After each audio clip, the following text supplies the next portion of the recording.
তাহলে কি ফিরছে দ্য আয়রন ম্যান এমসিইউতে? তেমনটাই তো মনে হচ্ছে। তবে এমন যদি হয় তাহলে সেটা মার্ভেল সিনেম্যাটিক ইউনিভার্সের জন্য এবং তাদের ফ্যানদের জন্য হবে আসলে একটি সুসংবাদ। কারণ রবার্ট ডাউনি জুনিয়র তার এক সাক্ষাৎকারে বলেন, আমি খুশি মনে আয়রন ম্যান চরিত্রে কামব্যাক করতে রাজি। এই চরিত্র আমাকে চুজ করেছে। আয়রন ম্যান আমার ডিএনএর সাথে মিশে গিয়েছে।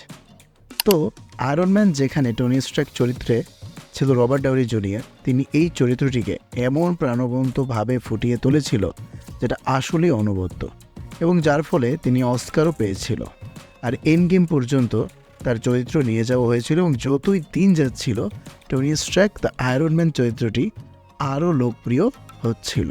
তবে যদি আমার মতামত দিই তাহলে আমি বলবো আমিও টনি স্টার্কের এক বিশাল ভক্ত। আমার মনে হয় এই ভিডিওটি যদি আপনি দেখে থাকেন তাহলে আপনিও একজন big fan of iron man. কি ঠিক বলছি? তাহলে এখনই কমেন্টে লিখে ফেলুন ইয়েস আই অ্যাম। তবে এন্ড গেমের পর এমসিইউতে কিন্তু ওই রকম বিগ হিট আর বক্স অফিস কালেকশনও কিন্তু আর দেখা যায় না।